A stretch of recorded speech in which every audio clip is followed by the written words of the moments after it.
आज काहीतरी ते हलाल वर ना काहीतरी सगळीकडे चर्चा हलाल वर्सेस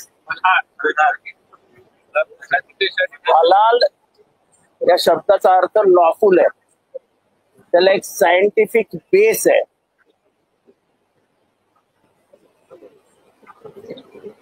वर्ल्ड वाईड हलाल जगाच्या पाठीवर सगळीकडे हलाल हा शब्द वापरला जातो.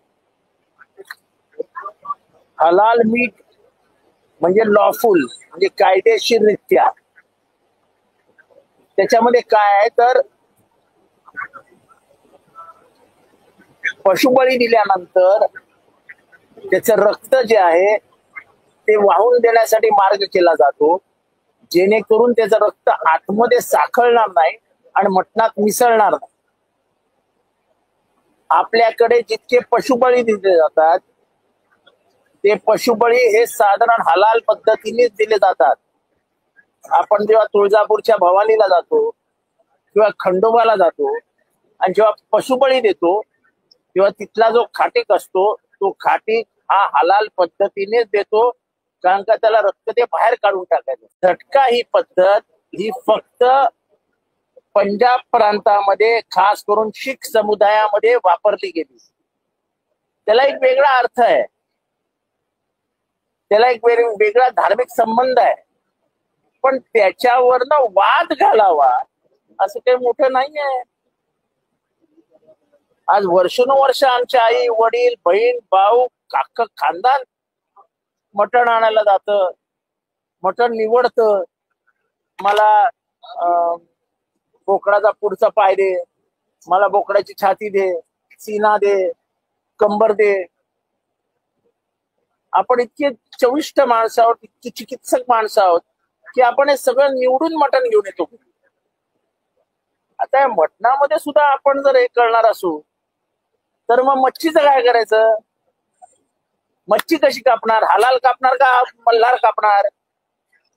काय करता काय या देशात? तुम्ही काय लावलंय काय महाराष्ट्रामध्ये?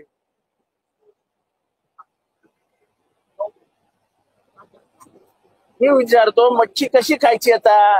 हलाल खायची, हराम खायची का मल्हार खायची? नवीन नवीन काहीतरी नवीन नवीन वाद निर्माण करायचे आणि हिंदू मुसलमान वाद कसा पेटवता येईल तो पेटवायचा.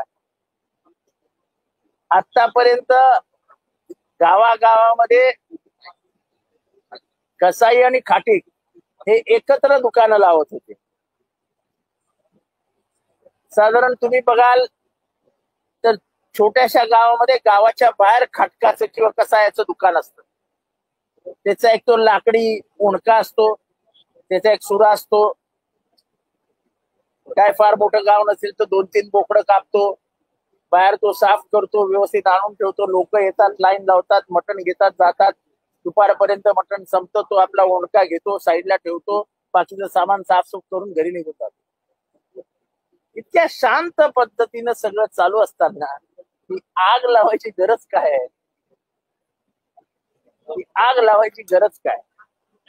हे महाराष्ट्राला आपण जातीय द्वेषाच्या माध्यमातून तिचं विभाजन करतो आहोत हे आपल्या लक्षात येत नाही. आणि मळणार कोण आहे?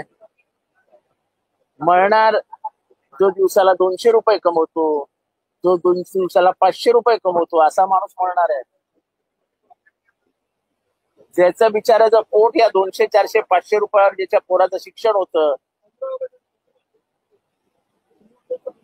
ज्याच्या बायकोचं आजारपण होतं, ज्याच्या आईचं आजारपण होतं, त्या माणसाचे हाल करून आपल्याला काय मिळणार आहे?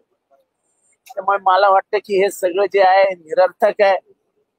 याची सामाजिक आणि आर्थिक आणि सायंटिफिक वैज्ञानिक बाजूही समजून घ्या